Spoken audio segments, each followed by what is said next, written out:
The American parasite. No one thought it could happen in North America. A parasite that uses your body as its personal feeding ground, taking over first your stomach, then your entire GI tract, forcing you to crave the foods it wants, while slowly destroying your body from the inside out. Governments are finally admitting that this is real. Measures have been proposed in New York and the country of Mexico to try and stop it. But by the time you watch this, it may already be too late. My name is Craig Capetta.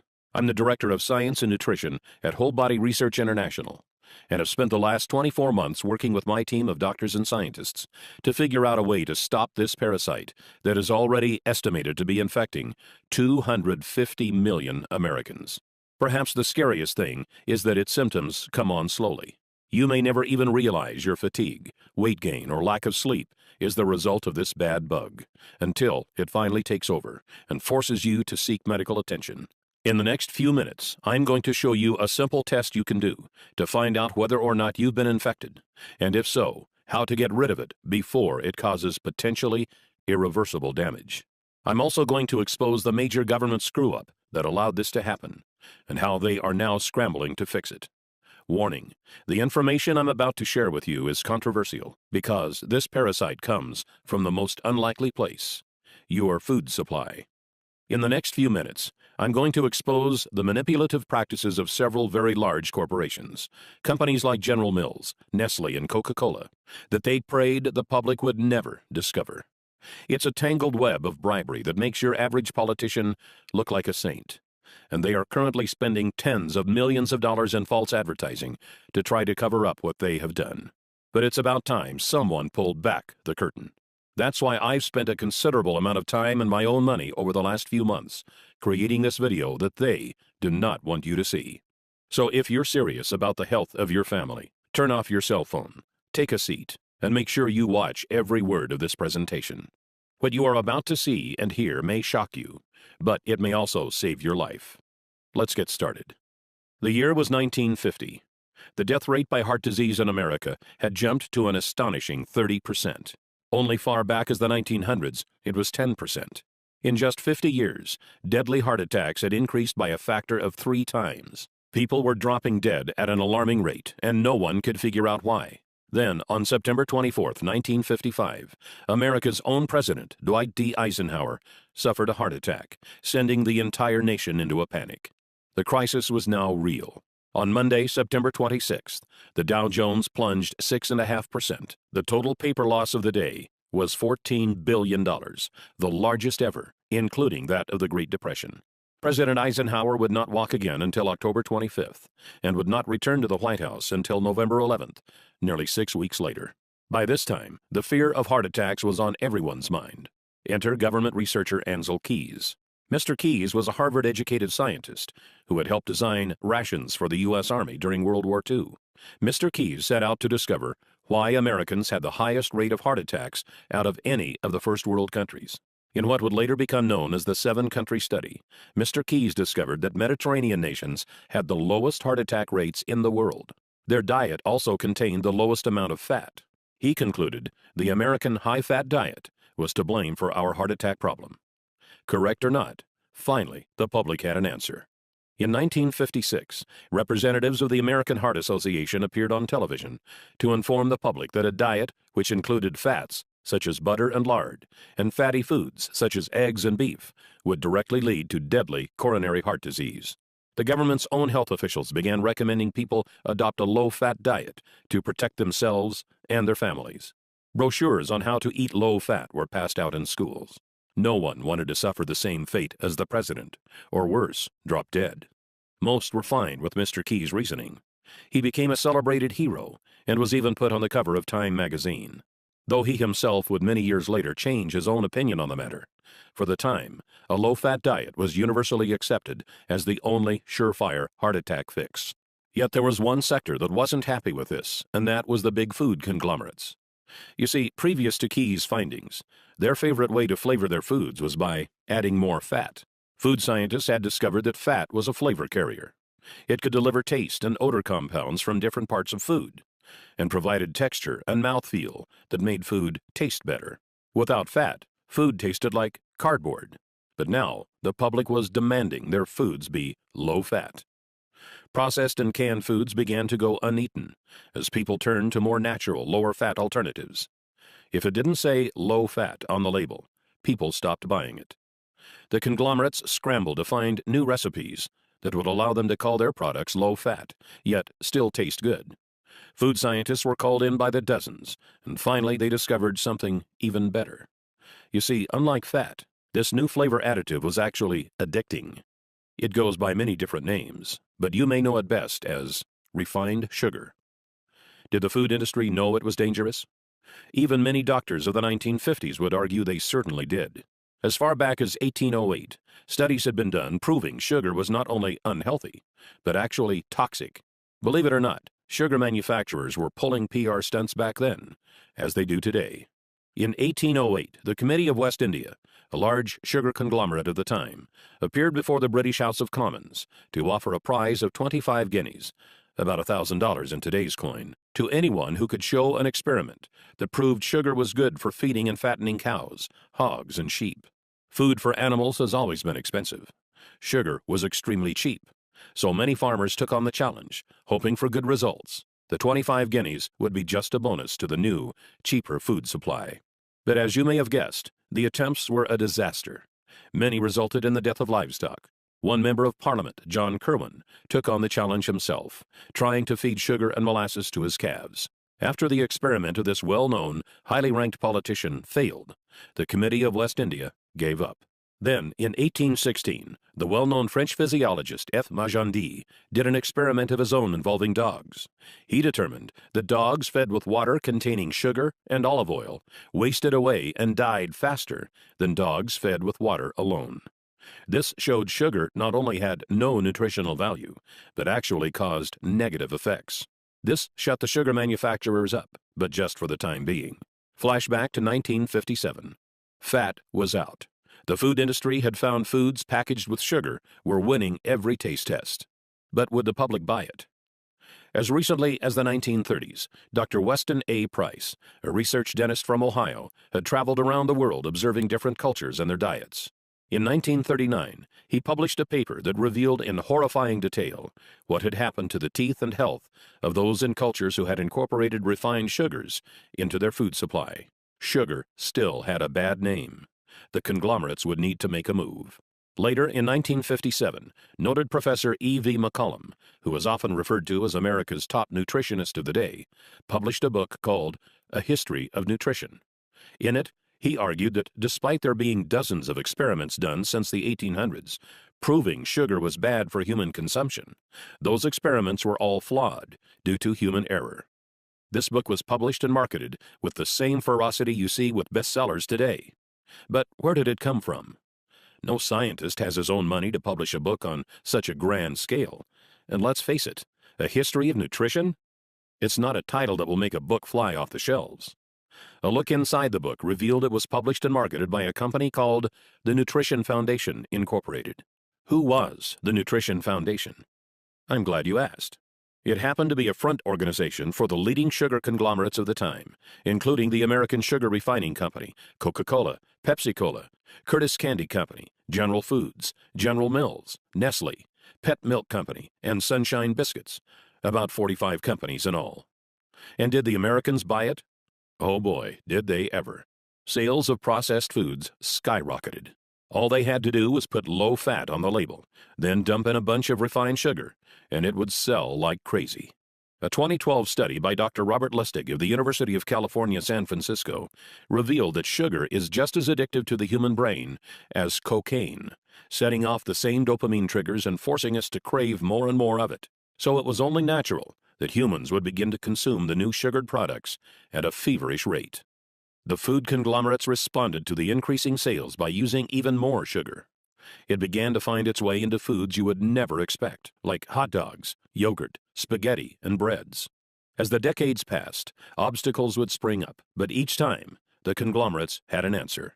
In 1965, the Fair Packaging and Labeling Act began, requiring their products to be honestly and informatively labeled. By this time, the public wasn't so hot on sugar anymore, but that made no difference. The conglomerates simply hid the sugar by putting it into new forms and creating new names. This way, people wouldn't see the word sugar on the food label, but it could still be hiding inside. Some names sugar goes by are agave nectar, brown rice syrup, high fructose corn syrup, dextrose, evaporated cane juice, glucose, lactose, malt syrup, molasses, sucrose.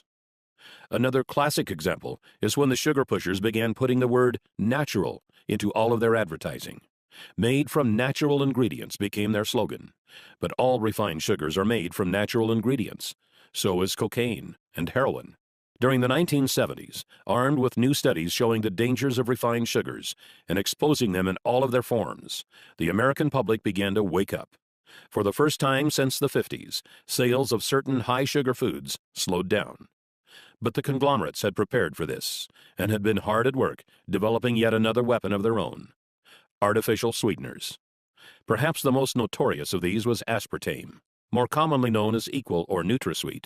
The story of how it became approved by the FDA is startling. By this time, the diet craze was in full swing, and the diet food market was a billion-dollar industry.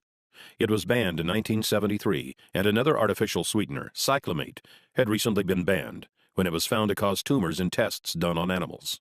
Aspartame was initially also rejected by the FDA, but its developer, G.D. Searle, was not having it. Searle presented the FDA 100 different studies that showed it was harmless, studies G.D. Searle had funded themselves. Why not? They knew if they could get it approved, they would make billions. But despite what their studies said, every time an independent study was done, it was found to be dangerous for human consumption. For the first time in history, the FDA sought criminal investigation into a food manufacturer for misrepresenting the safety tests of a product. What the investigation revealed was shocking. Deceased lab animals from the tests were not autopsied for months or even years after their deaths, so that rotting would render any tumor data inaccurate. Other animals were found to have tumors cut out and thrown away. Then the animals with the removed tumors were labeled as normal. Obvious tumors were labeled as normal swelling. The FDA easily ruled that aspartame would not receive final approval. But what would follow was a set of dirty political tricks that must have made Abraham Lincoln roll over in his grave. G.D. Searle first arranged to actually hire the U.S. attorney who was leading the investigation. Samuel Skinner first resigned from the U.S. Attorney's Office, stalling the investigation, then went to work for Searle. Later that year, Donald Rumsfeld was hired on as CEO of Searle. Yes, the same Donald Rumsfeld that was Secretary of Defense during the Bush administration. He appointed several political buddies to top management positions and proclaimed he would get aspartame approved within 1 year. At the time, Reagan had just been elected, and Rumsfeld was part of Ronald Reagan's transition team, who was in charge of choosing a new FDA commissioner. They appointed a man named Arthur Hall Hayes, Jr. One of Arthur Hayes' first acts as FDA commissioner was to appoint a 5-person panel to review the final decision to reject aspartame. 3 of the 5 panel members still voted not to approve it, citing the animal tumors as a big concern. So what did Hayes do? Simple. He appointed a 6th member to tie the vote at 3-3. Then Hayes, a man who knew nothing of food additives, decided he as a commissioner should get a vote also. He then cast the deciding vote himself in favor of approval. Shortly after this scheme, Hayes resigned from his position as FDA commissioner, after which he was hired by Searle for a position paying hundreds of thousands of dollars a year. I know this sounds like a tale from a political horror movie, but sadly, it is 100% true. After all was said and done, aspartame was approved. Coca-Cola began using it to make Diet Coke, which they then marketed as a weight loss drink. In that first year alone, the FDA received over 600 consumer complaints reporting headaches, dizziness, and other strange reactions to this new, foreign substance our bodies were never designed to handle. But the food conglomerates had won. And since then, over the last 30 years, more and more of these refined sugars, artificial sweeteners, preservatives, and other unnatural elements have infiltrated our food supply, creating essentially a new diet, without ever giving us a choice. The year now is 2013. Governments have finally wised up and are now backtracking, trying to clean up this mess. In March of 2013, New York Mayor Michael Bloomberg fought to lower sugar and sweetener consumption in his city by banning regular and diet sodas over 16 ounces. This September, Paul van der Velpen, the head of Amsterdam's health service, spoke out to call sugar an addictive drug that should be tightly regulated. And just last month, the country of Mexico made motions to put large taxes on sodas, just like the American government did with cigarettes. But like cigarettes, these dangerous additives have now become what feels like a permanent part of our society. So, what is the result of all this? What do these unnatural things actually do once we put them in bodies? Why did the dogs in F. Magendie's study die faster when sugar was added to their diets? Why are more people getting sick than ever before? Why are more people suffering from obesity than ever before? And why is cancer predicted to soar by 50% by the year 2020? The answer may frighten you, as it did me. Doctors are now saying it could be the widest spread health hazard to hit North America since cigarettes, polio, HIV, or hepatitis. In our lifetimes, this one thing will affect more Americans than all four of these combined. In 2005, molecular biologists at Rice University estimated it was already affecting 70% of the American population. What is it? It's the consequence of the unnatural elements we've been exposed to, and the deep, dark secret the food conglomerates are right now, as we speak, spending millions of dollars to try and sweep under the rug.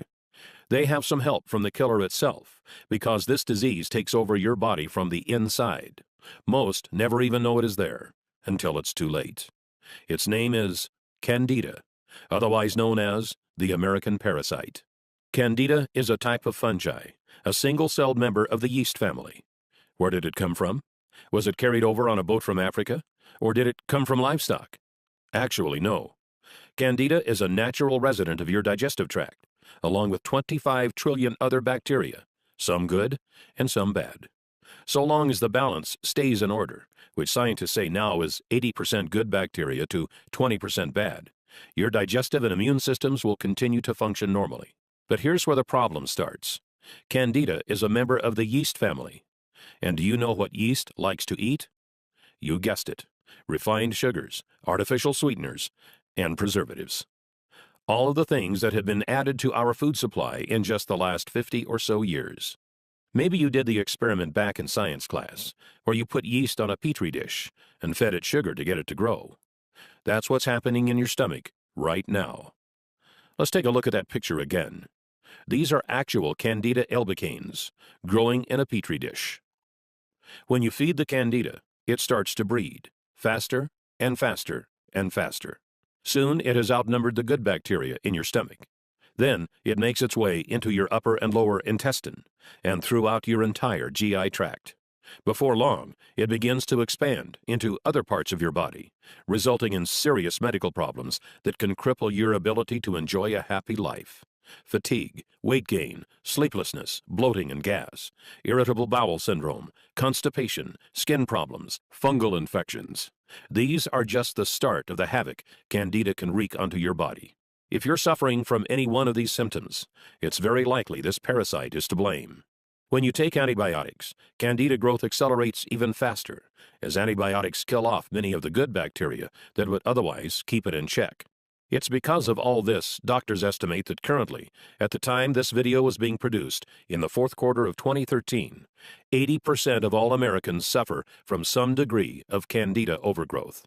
Dr. David Perlmutter, a personal advisor to Dr. Oz, who you may know from the show, and his current New York Times bestseller Grain Brain, recently stated, "Those of us who deal with this health condition in a clinical setting are witnessing what now seems almost epidemic." Dr. David Perlmutter. The reason Candida is so dangerous is because it directly affects your digestive system, which is the largest internal organ in your body.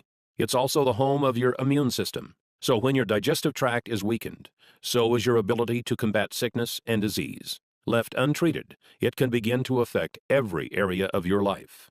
Here is a list of common Candida symptoms composed by Dr. Mark Hyman, recognized Candida authority and best-selling author of The Blood Sugar Solution.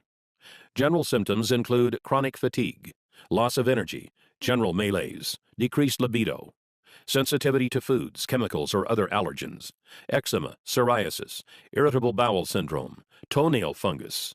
Gastrointestinal symptoms include thrush, bloating and gas, intestinal cramps, rectal itching, altered bowel functions such as diarrhea or constipation, yeast infections, frequent bladder infections, irritable bladder.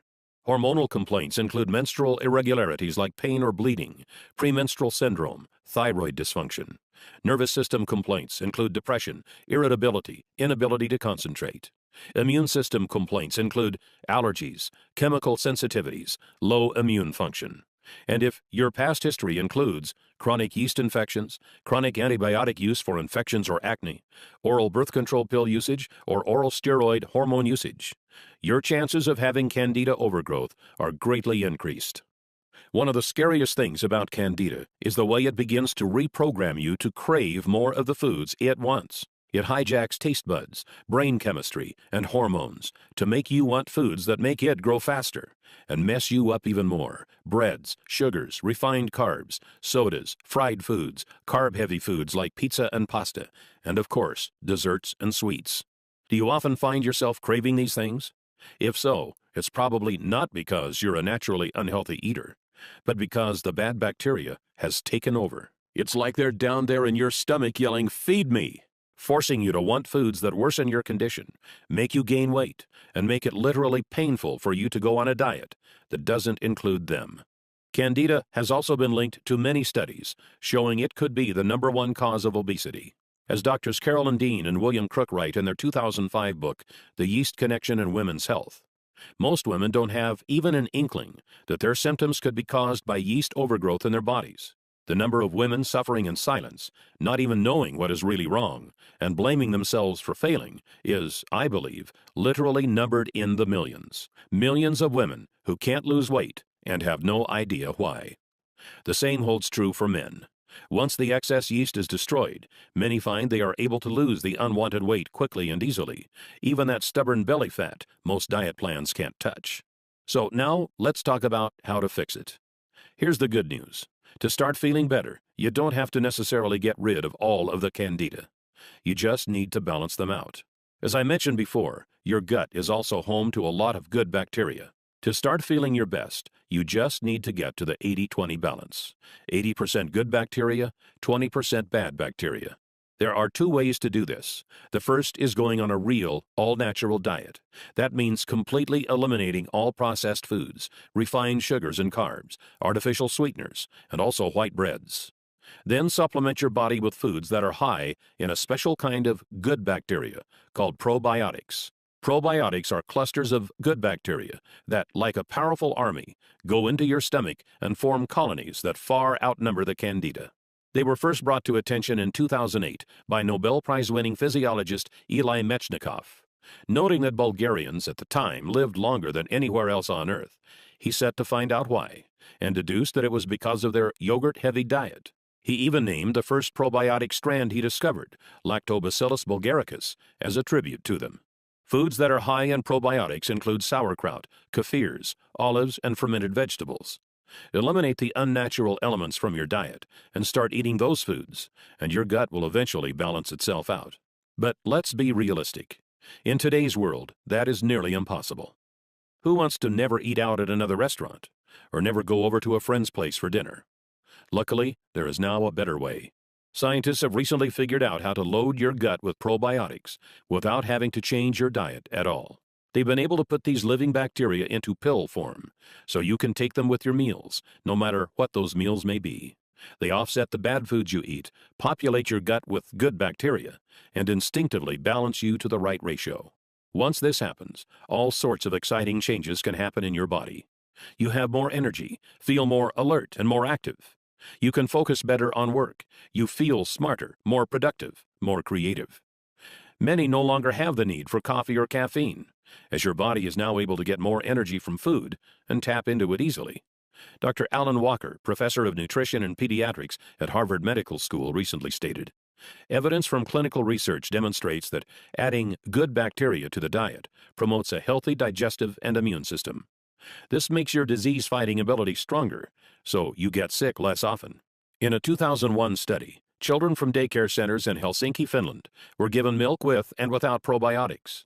Those who drank the probiotic-enhanced milk were 17% less likely to get a respiratory infection and 16% less likely to call in sick because of illness.